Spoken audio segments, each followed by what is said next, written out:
Hello, BookTube. I'm Sean, Breathes Books. Welcome back to my channel and a really special conversation about a very special work of literature. I am joined today by Lindy of Lindy's Magpie Reads.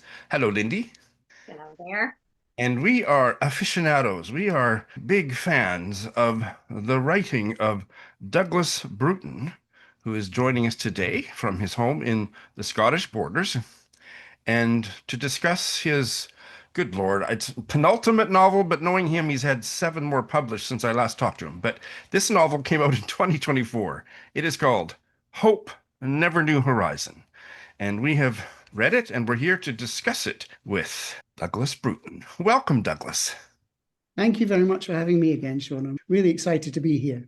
I can't wait to pick that big soulful brain of yours about this incredibly intelligent and soulful novel. I just loved it.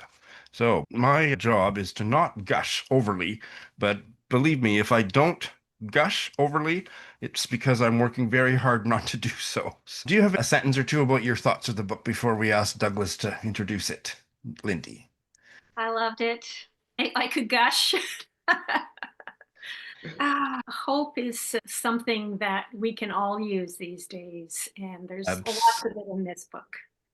Absolutely. And I remember some of Douglas's comments at the end of our last chat about what gave rise to this book, the social political moment. So we'll probably dig into that as well. This conversation will be spoiler free at the beginning, and then quite possibly later we will move into spoiler territory, and you will be amply warned when we're about to do so, and you can govern yourselves accordingly.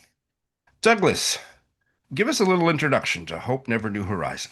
So the book, as you referred to there, came about because I was in despair, if you like, during the middle of lockdown, when lockdown was at its darkest and there was no foreseeable light in the future. And our world was going to be changed. And I woke up one morning and decided that I wanted to write something with hope in it. I didn't want to write a book about the pandemic. I wanted to get away from the pandemic as much as possible. I thought there'd be lots of books about the pandemic anyway. So I wanted to write something that had hope in it. And having voiced that almost to the universe, hopeful stories started arriving and assaulting me, if you like. And this book has three threads and three separate stories, which I hope by telling them mixed in with each other, vibrate like a kind of string on a musical instrument against each other and set each other off and link with each other in kind of emotional ways rather than anything more direct than that. And the three threads are, first of all, there's a woman called Ada Alice Pullen, who was the model for a painting called Hope, painted by George Frederick Watts. And that's one thread. The second thread is to do with Emily Dickinson, more specifically to do with her maid and her maid's perception of what's going on in the Dickinson household. And the third thread is to do with the renovation of the bones, the skeleton of the blue whale. So it's in fact the whole story of this third thread is to do with the blue whale skeleton that hangs in the Natural History Museum in London. And I'm going to start by reading a bit from the book, which has to do with this blue whale. So in the blue whale thread, we follow its journey from when the whale landed on a sandbank and couldn't get off and died there, and then was sold, and then the carcass was cleaned and all the bones sent across to London. And then the plan was to hang the whale skeleton in a great place in this museum, but they didn't have a space big enough. And so until they could get the money together, they boxed up the whale and put it into storage within the museum. And so I'm going to read a piece which involves a museum assistant who goes into the storage place and has some kind of relationship with the whale, with the dead whale, with the skeleton of the whale, which is boxed up in these big storage boxes. And there's lots of facts or truth bits in this novel, but this bit is entirely fiction. And I like that. But I also like that I'm playing and letting you know I'm having fun here and I'm playing. So I tell you, for example, that I don't know the name of the museum assistant. So I know the story, but I don't know his name. And it's almost like he never existed at all, is what I say. And that's because he didn't exist at all. So I'm having a kind of joke and a play, and I do the same with the woman. Anyway, so I'll read. There was a museum assistant who worked there, but his name is lost to the story, so that it is as though he never existed at all. He was a smaller man than the others already named, and in truth, he had no part to play in the story of the whale. He read about its arrival in Kensington in his newspaper, and it was specifically this that prompted him to apply for a post in the museum sometime that same year, the year that the blue whale was boxed up and stored out of sight. Out of sight is not necessarily out of mind, for there continued to be discussions down the years on how best to display the whale bones, and calculations made on the cost and how it might be managed, and drawings commissioned for a space grand enough to be home to the whale skeleton. And this nameless museum assistant, he kept a scrapbook of all that pertained to the whale each time it was mentioned in the newspapers, the minutes of meetings where it was discussed, and the photographs that leaked out, which documented the journey from Ireland to Bristol and then to London and Kensington, and scribbled copies of the architect's drawings that changed from one year to the next. Then at night, when all the city slept, and this same museum assistant was charged with checking that the windows and doors were everywhere locked, and no one was loitering in the corridors, and the floors had been swept, and all was quiet and still in the museum, he stole to the back of the building where the public were not to enter, and he walked among the storage boxes, and his breath was held, and he listened with a sharp ear. Sharp as a butcher's knife, he'd have said, for his father had been a butcher. And he went in search of those boxes that held the bones of the blue whale. And when he found them, he put his ear to the boxes, pressed hard so he could hear the smallest sound inside. Do not think for a moment that the bones in those boxes sat quiet and still. They shifted sometimes and settled and shifted again, restless in their dry, dark nests. And there was always a sound that clung to them, stubborn and unshakable. And if you asked that museum assistant what that sound was, he would shrug and say it was like the shushing of the sea, the same that you hear when holding a seashell to the ear. And it was the kick and kick of water, and a moaning sound like music that is wayward and wordless and wild. It was not known then that whales sing, and that their magnificent songs carry across oceans, hopeful and full of yearning. But when that museum assistant wrote in his blue whale scrapbook, he made a record of what he heard, and he described it as whale song. And when he was lying in his bed and in his own darkness, which was not box darkness, but street-light darkness, and not really dark at all, he imagined he heard that whale song still, ringing in his ears. He told only one other person, and she asked if she could hear it too. Her name is also lost, but she was real enough for this story. And he told her where to hide in the museum, so that come closing time, she would not be found. Then, when the lights were extinguished, and he was doing his rounds, checking the windows and doors, picking up discarded tickets and sweet wrappers, he collected that young woman, and hand in hand, they went to the storage room, and straight to the boxes where the whale skeleton was stored.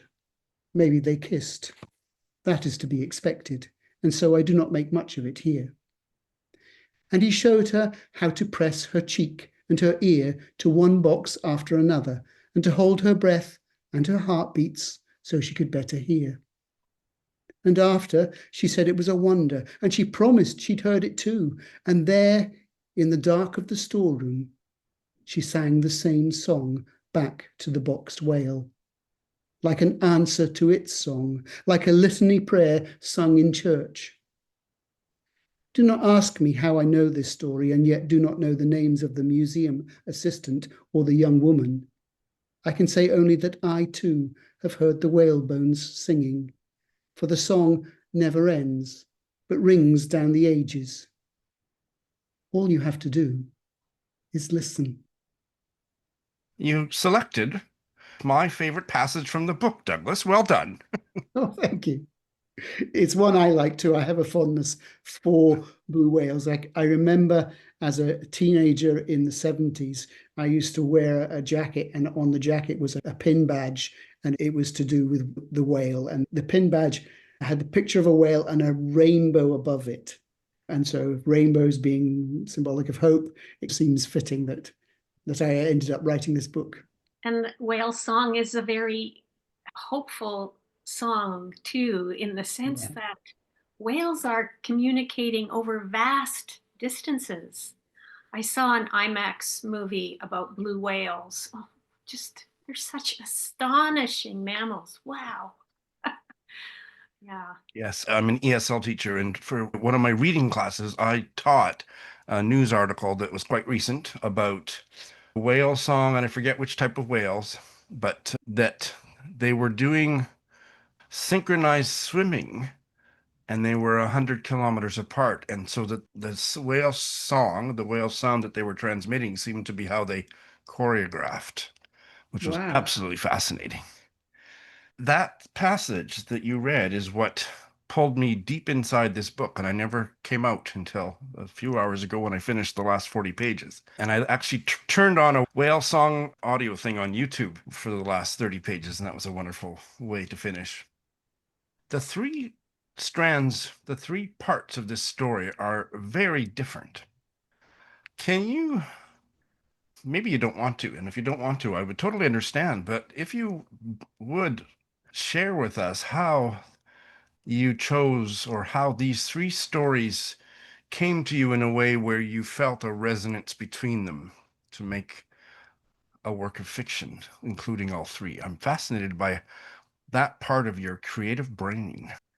I have to say, I'm not completely in tune with what my brain does, and I don't completely understand it. I'm able afterwards to analyze what I've done and what I've produced and understand it a little bit better from that analysis. But at the time I was thinking about this as an idea, I wanted to write hope, something with hope in it, and I wanted it filled up with hope.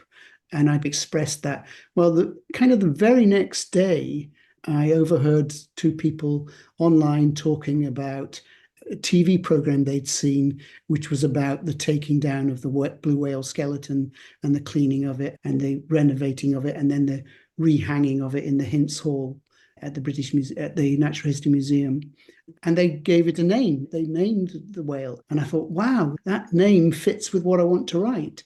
And that story sounded so magical. And as I said already, I had a kind of affinity for whales, so it just slotted in. And then I remembered the Emily Dickinson poem, Hope is a Thing with Feathers, which most people know about. And I thought, well, there must be a story there. And I have these moments where I say, oh, there must be a story there. And invariably, I discover that there is. And the very next day, on my Facebook feed, there was an advert for a book. And the book was the collection, or a collection, of the letters of Emily Dickinson to a woman called Susan Huntington. And there was a suggestion that there might have been a relationship that was more than just sister-in-law. There might have been a relationship that was more romantic and more erotic even. And scholars are divided on that. So I thought, oh, there's a story there. I need to get in and find out a bit more about this. And then I remembered age 20. And now, age 20, I was a very uncultured young man. Books were barely part of my life. I was studying a degree in English literature, but I was way behind everybody else. I hadn't read anything. And my English teacher had said I should go to university and study literature. So that's why I was doing it. I happened to find myself in London. And I thought, what do students do? And I thought students go to art events. So I thought, I'll go to the Tate. At that time, there was only one Tate gallery in London. It was just called the Tate. And now it's called Tate Britain, so that you can differentiate it from Tate Modern. And so I went along to the Tate Gallery, and I didn't know anything about it. It was only the second visit to an art gallery that I'd ever had. And the previous one had been a school trip. So this was me launching out. And I knew nothing about art, nothing at all. And I wandered around aimlessly, not understanding what I was seeing. And suddenly I was confronted by this painting called Hope by George Frederick Watts.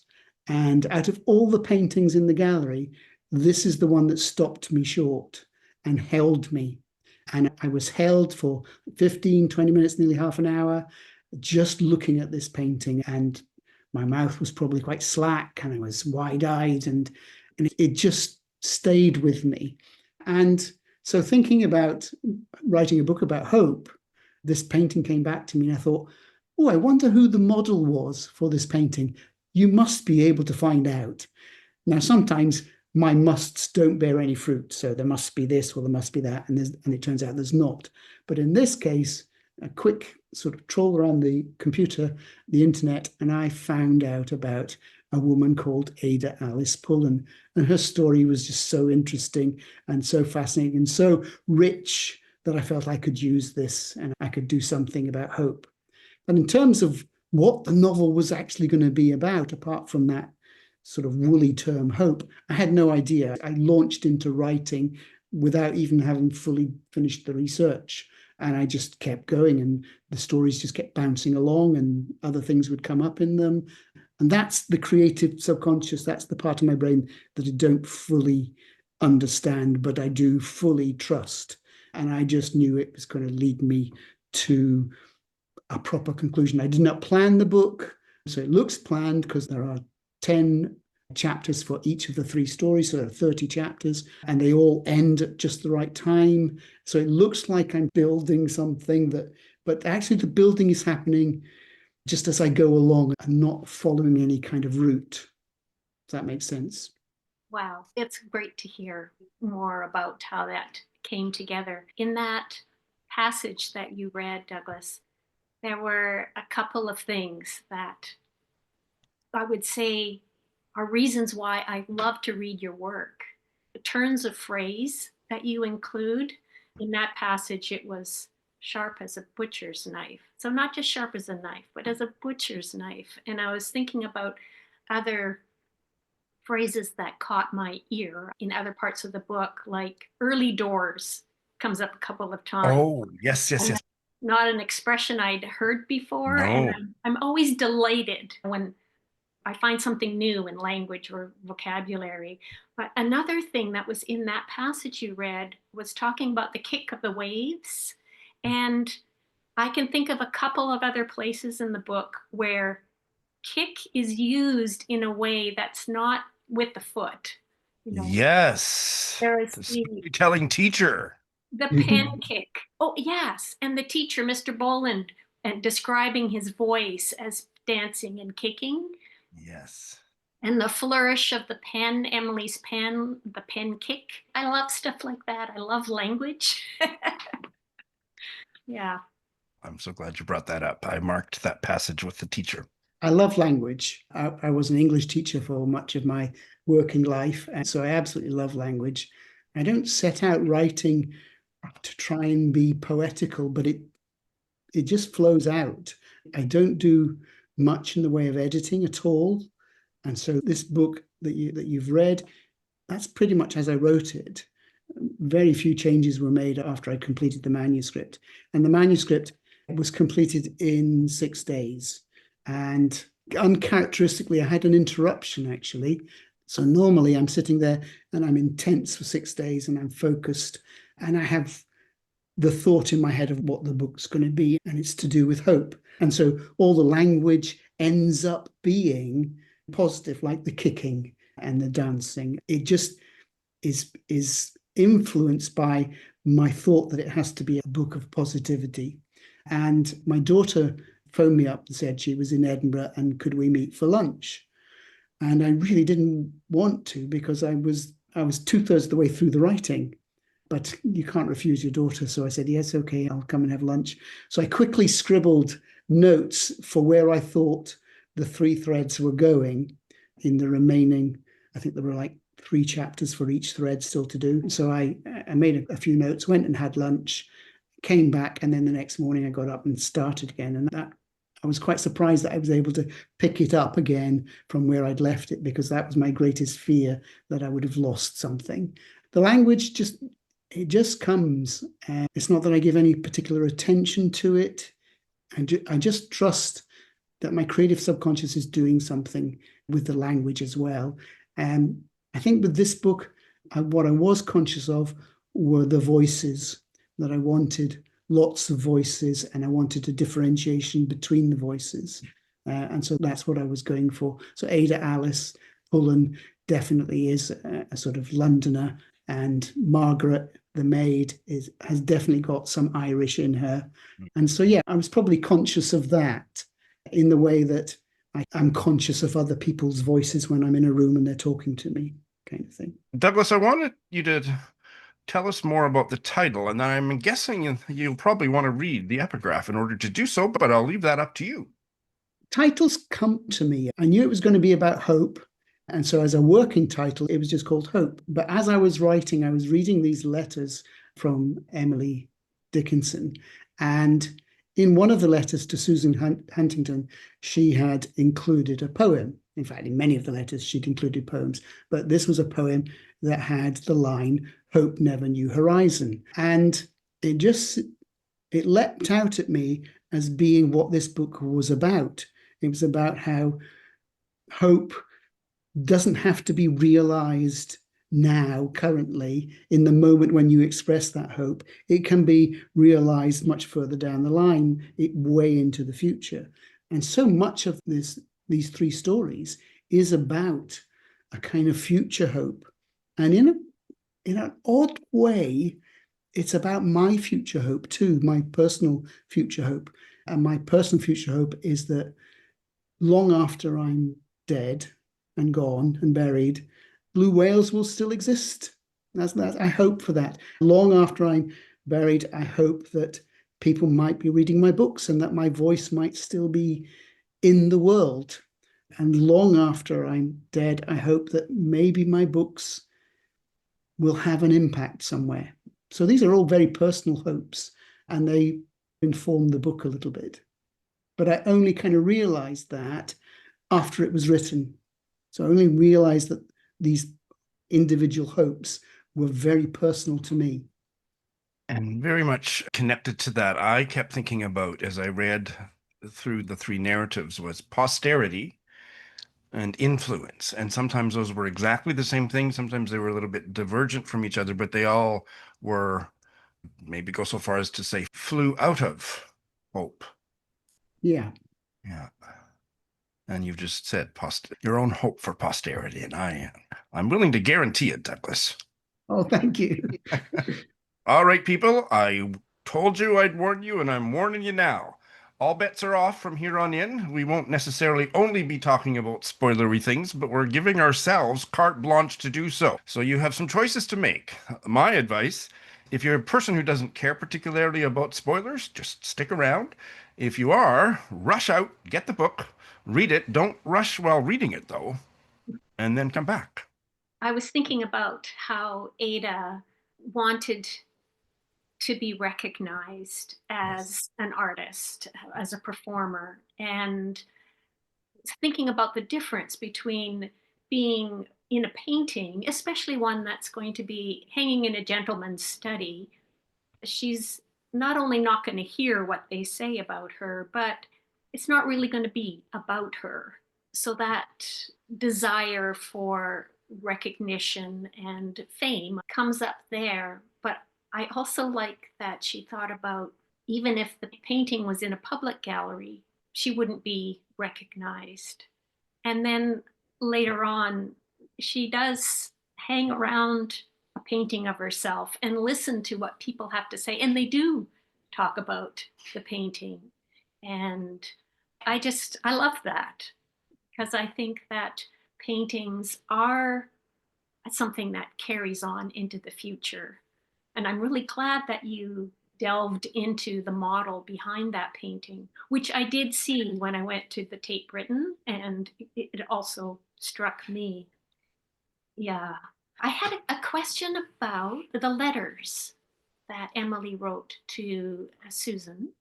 And there's the phrase "love and larks ascending." And I wondered, did that actually come from one of the letters, or was that one of your inventions? I think that might have been one of my inventions.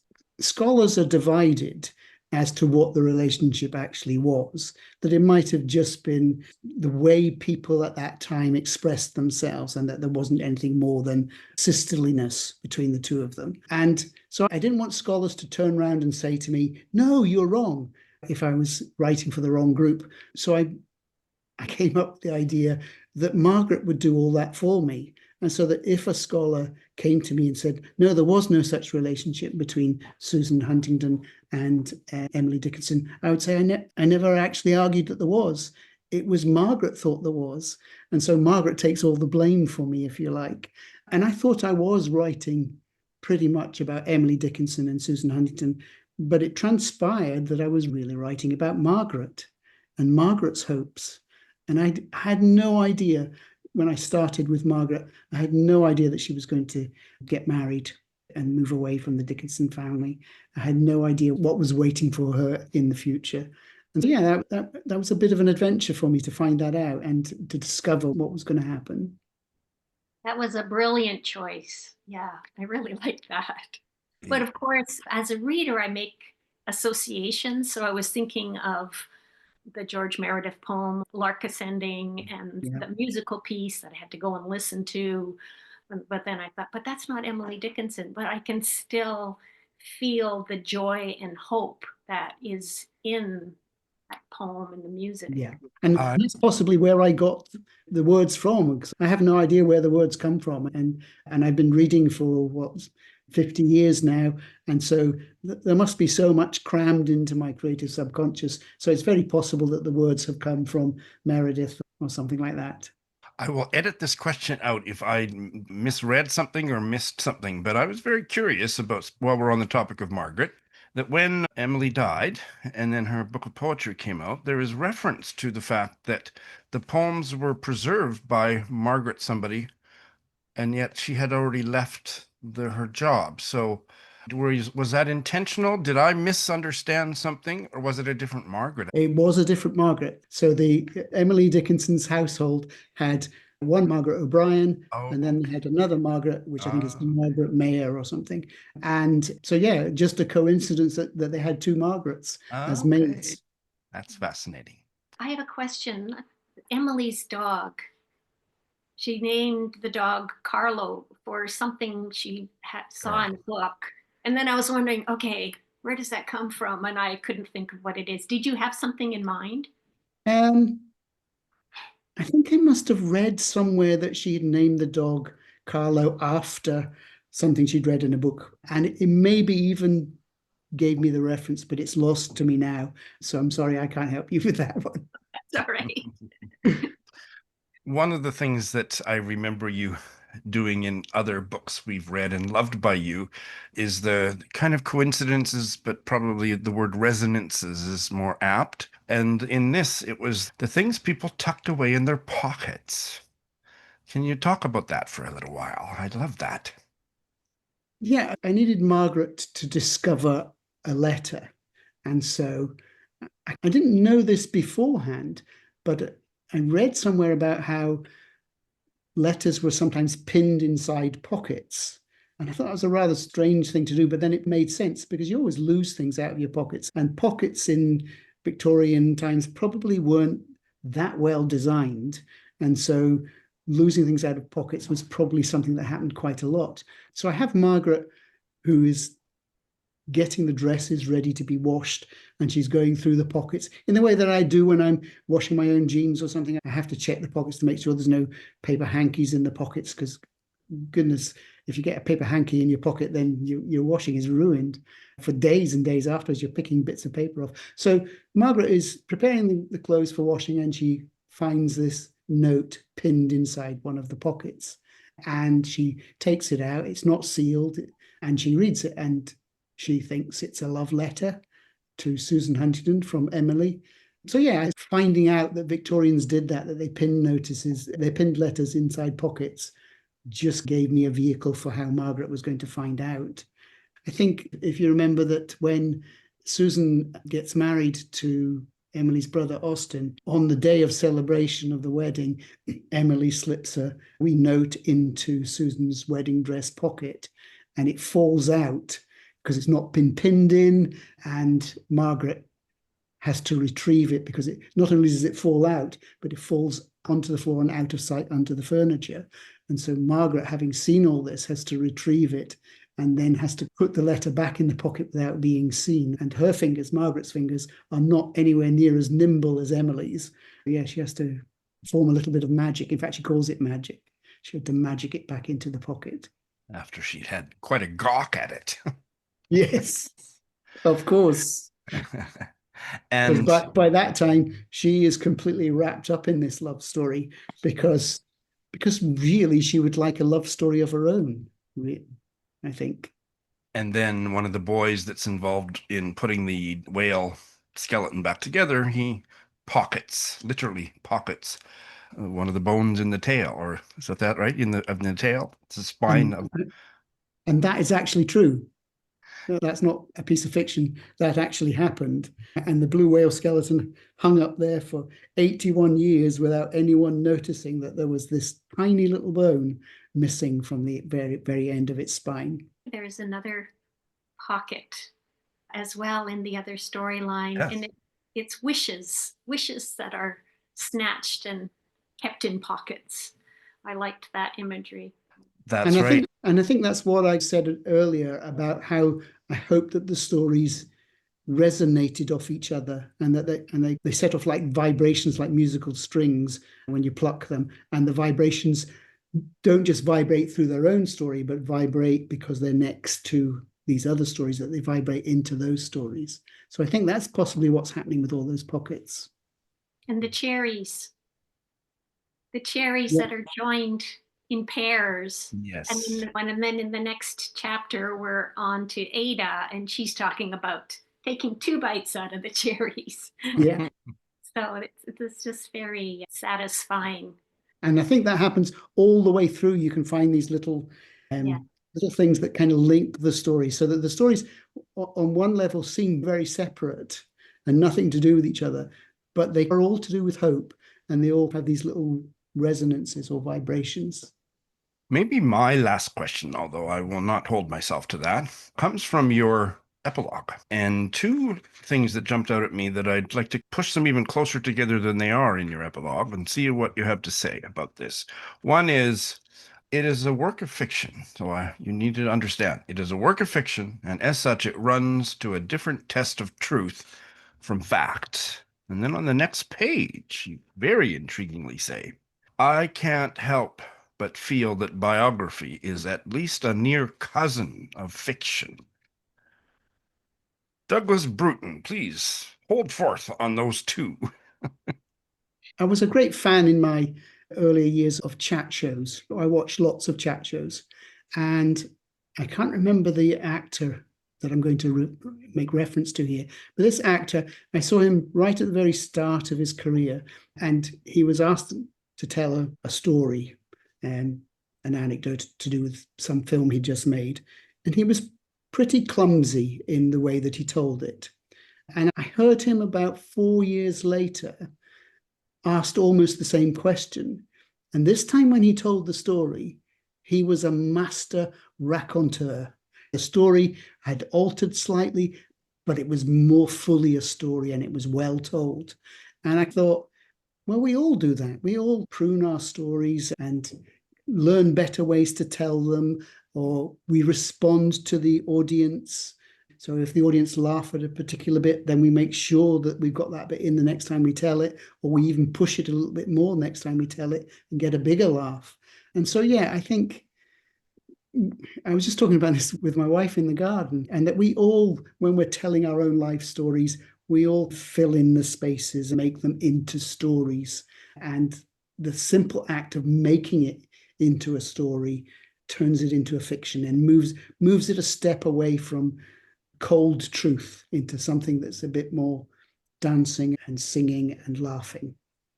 And I would say that's probably, even if you're taking any kind of biography, autobiography or biography, that basically you won't know everything if you're writing this down. And so you will fill in the gaps, or you'll put something in to make it make sense or something. So yeah, I'm very wary of reading memoir and biography. In fact, I have just read the most wonderful memoir. It's called All of Us Atoms, and it's by someone called Holly Davidson. And I don't read memoirs as a rule, generally, but I picked this up because it had a really good review. And I would say if you read this, you would think you were reading fiction, because the language is so beautiful. It's so beautifully written and so wonderfully written. And it has the feel of fiction, even though it's real. So yeah, I'm very wary of biographies and very wary of memoirs and things that purport to be truth. But also I'm of an age that when I kind of look back at my own life and my own memories, they've shifted a little bit and they've stepped a little bit away from truth. They're honest when I tell them, and there may be even a few facts in there, but somehow they've shifted a little bit and they're not quite as truthful as one wants from truth or expects from truth. Wow, I love how you put that. But to me, I think that truth is not the same as facts in the sense of emotional truth. Yeah. In the very first chapter, when we meet Ned, who discovers the whale, it's in the voice, that particular chapter is in the voice of one of his girlfriends. And she talks about how he took this story and it grew arms and legs and went running crazy down the street. Yeah. I love that. And what I love is that I saw Lindy writing down the title and author of that memoir, Douglas. She will have it read by next weekend. I'm willing to bet money if she can get her hands on it that quickly. Well, I'm trying to push it into as many hands as possible because I absolutely loved it. Thought that the writing was just incredibly beautiful. This has been a very full, vibrant and vibrating conversation, so I think we've done it up good. Douglas, what are you working on now? So I'm in a bit of a dip at the moment where I'm between projects. I've written 2 projects this year. So in February, I had a book published called Woman in Blue, and I've written not a sequel, but a companion piece to that. And it starts with the words, "It begins with a lie." And if you read Woman in Blue, you'll understand that one of the central characters is called Lika, and the first 3 letters of her name is Lie. So it begins with a lie. It's all about Lika and about how many untruths she told in that first book that I wrote. But I've also just put the finishing touches to a book that is quite different from anything else that I've had published. I went in 2005 or 6, I went to Peru. And I went as part of a group to do some charity work. There was a particular social problem at that time in Peru where families, they had very big families and they were too big for everyone to be fed. And so the parents would eventually arrive at a terrible decision where they would have to lose one of the children.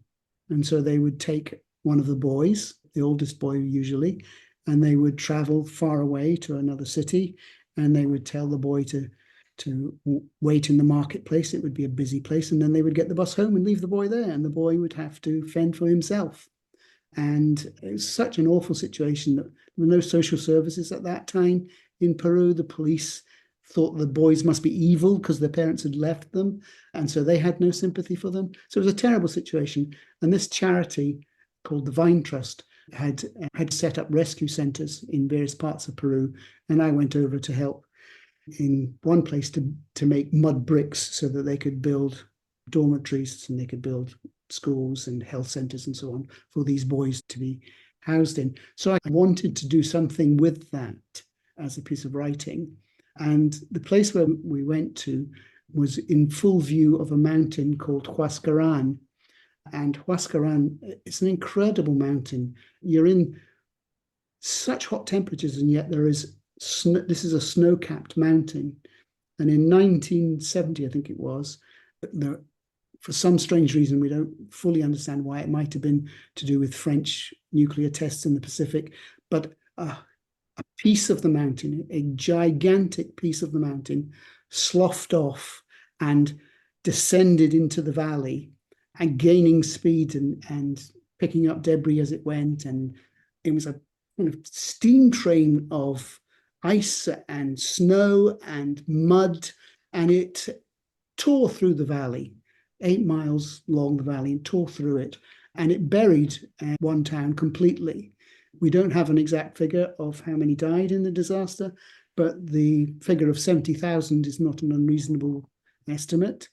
And so I wanted to write something about that too. So I've written about a man who thinks he's going to be writing you a love story, and he ends up writing about this catastrophe from memory. Because if you go to the town that was buried is called Yungay, and where Yungay was, it's now a memorial garden, and you've got rusting school buses sticking out of the baked hard mud, and you've got church fronts still standing, but everything else is just gone. And so this narrator goes to visit this memorial garden, and he has an experience where he falls to the ground, and his ear is pressed to the ground, and he hears the dead talking to him, and he recounts some of the stories that they've told.